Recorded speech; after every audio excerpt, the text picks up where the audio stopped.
Okay, so we're looking at mixed exercise 12 from the first year textbooks. This is on differentiation, and we're looking at question 21.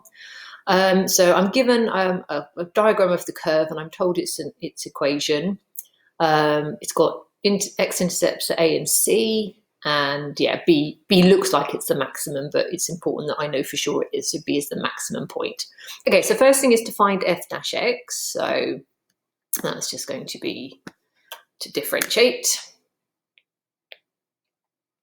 Okay, so the only thing I'm going to do before I do that is rewrite the minus 250 over x as minus 250x to the minus 1. Okay, so 1 over x is the same as x to the minus 1, which is how I want to write it so I can differentiate.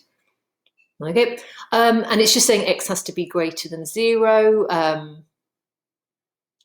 because, well, if x is 0, so x cannot equal 0, because then we'd be dividing by 0, which wouldn't work. It could be less than 0, but they've just chosen to restrict the domain to say it's greater than 0. I don't think that's going to affect our question anyway. Okay, so then I want to differentiate that. So 200 is going to differentiate to nothing. Just careful with the negatives here. So I'm going to multiply by minus 1, which will make it positive. And I'm going to reduce that power by 1. And then I'm going to multiply by the 2 and reduce the power by 1. Okay, so that's part A done. And there's no need to rewrite that. I could rewrite that back as 250 over x squared, but there's no particular need to.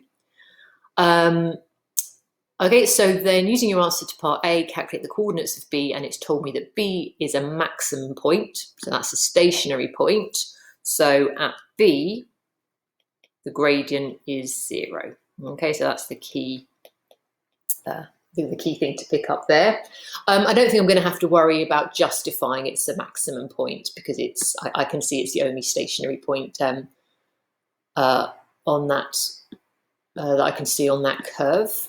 And it would specifically say if I had to justify. So, so let's think about the best way to solve that. So I am going to rewrite that back as 250 over x squared, just because I think it'll help me with my rearranging. There's lots of variations on how you might sort of, what order you might do this in. So I'm going to add the 2x over first. Then I am going to multiply up by that x squared. So that'll become 2x cubed.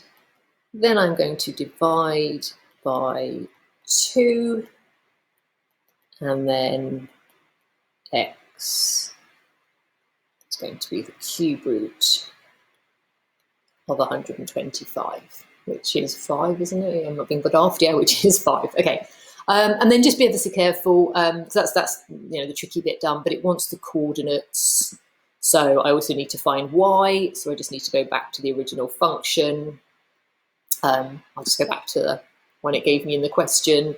So y is 200 minus 250 over x, which is 5, minus x squared. So y is 200 minus 50 minus 25. So y is 125, so my answer would be, so I did ask the coordinates, so I want to make sure I give my final answer as the coordinates. Okay, so I'm getting 525. Let's just double check that. Lovely. And yeah, so they rewrote their f dash x back as a fraction. I didn't bother. Either is absolutely fine.